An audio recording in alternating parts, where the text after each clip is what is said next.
Today I'm going to share with you why the market is slowing down and leveling out, and why there's not going to be a crash. And we're going to get started right.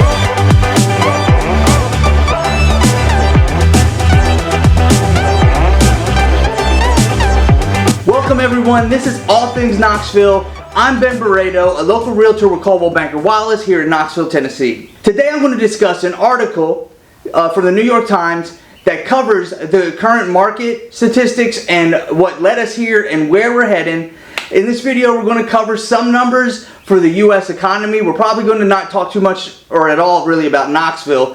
But before we jump into that, make sure that you hit the like button and hit the subscribe button. It's real easy to do, and it really helps me grow this channel and hence my reach across the country and my ability to help people in their real estate needs. And if you need a realtor for any reason at all, whether it's buying, selling, or investing, my contact information is in the description. It's also floating across the screen probably right now. You can give me a call, shoot me a text, shoot me an email anytime. I'd love to help you out. So today we're going to discuss the lead up to the current market we're in, as well as where we're going. I'm citing a lot of what I'm going to discuss is cited from a Time magazine article by Elena Samuels. I hope I pronounced that correctly.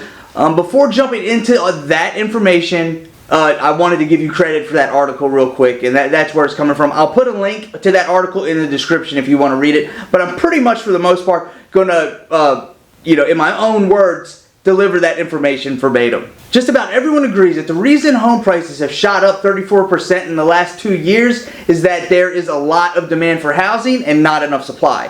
But the country may be at a crucial juncture at which a lot of properties are coming onto the market just as demand begins to slow. That means prices could level off and, depending on the demographics, even start to decline.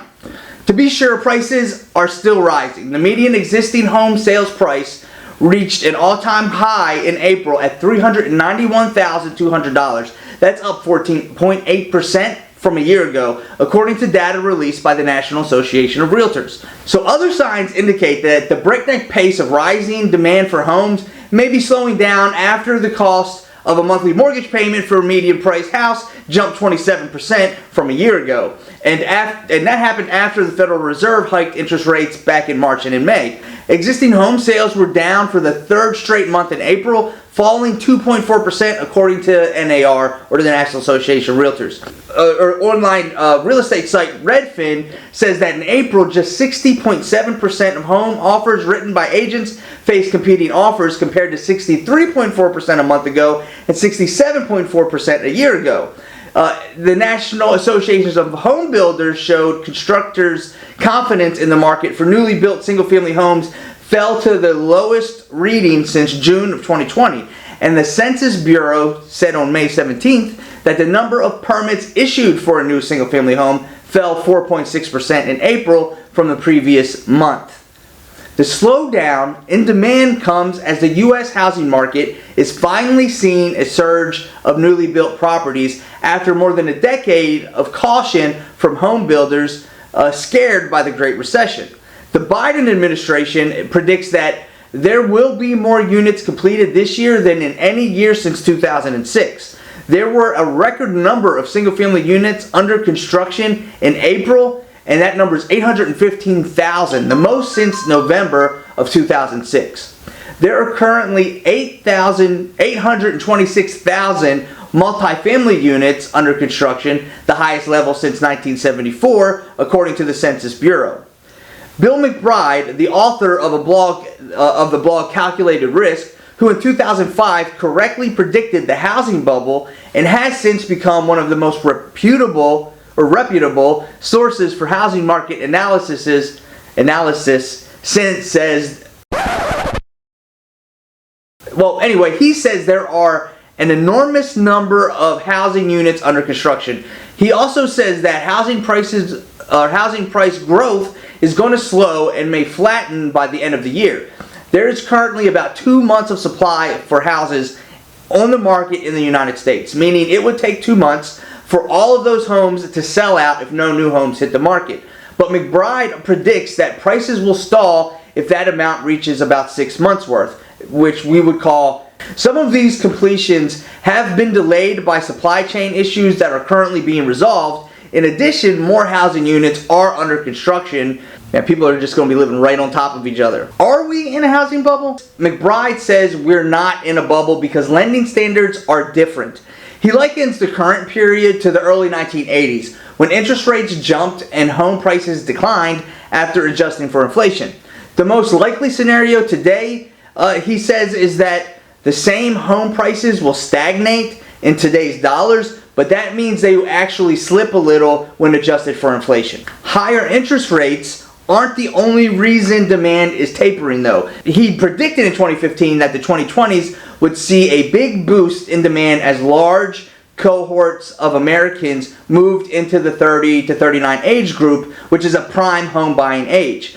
But census data is indicating that there are fewer people in that age group that previously estimated, and this could be because of COVID as well as piling debt from college tuition loans, that they are not buying homes. Whether companies keep allowing their employees to work remotely will also impact regional supply and demand. A recently published study says that remote work accounts for half of the home price growth since people moved to areas where they wanted to live, but where there was limited supply. So if companies start to reverse those policies, allowing workers to work remotely, demand could slow in many housing markets. Some analysts are more pessimistic about how much demographics will affect demand on the U.S., which in 2021 saw the slowest rate of population growth since the country's founding. Dennis McGill, director of research at Zelman & Associates, whose CEO Ivy Zelman correctly predicted that housing prices would peak in 2005, is one of them. Zelman and McGill say that because the U.S. is aging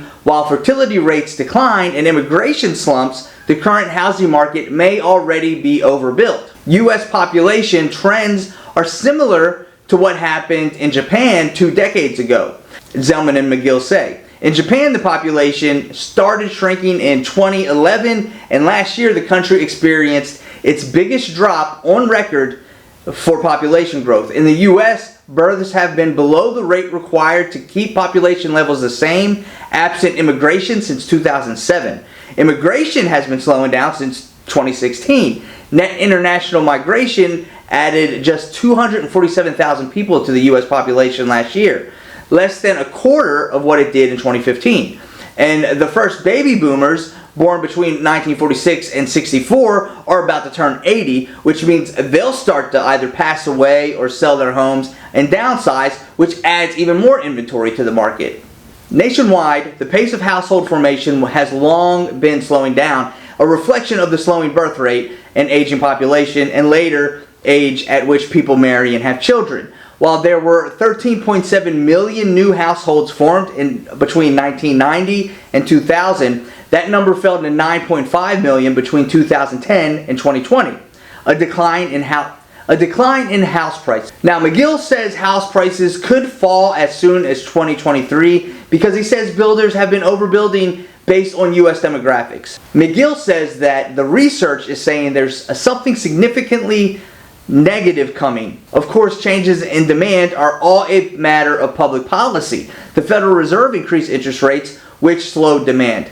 And the U.S. stopped welcoming as many immigrants beginning in 2016, which also tampered with the demand for houses. This could change if Congress passes a change to immigration laws, but we're not expecting that to happen anytime soon in our current political climate. The percentage of Democrats, which is about 83%, and Republicans, which is 38%, who agree that immigrants strengthen the country, according to the Pew Research Center, is at its greatest partisan gap since 1944. McGill says that anyone who wants home values to rise rather than fall should support immigration. If you want your economy to grow, you need population growth. It's that simple, he said.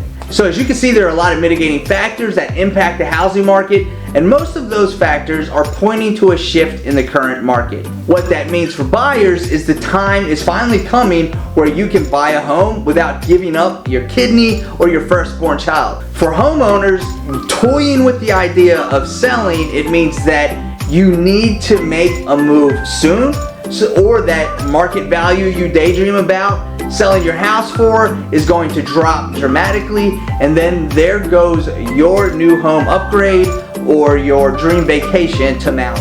Well, that's it for this real estate market update. I hope you found it educational and helpful. Again, that article is linked in the description, and as always, if you need anything at all, just give me a call. Thanks so much for watching. Have a great day. Until next time, bye-bye.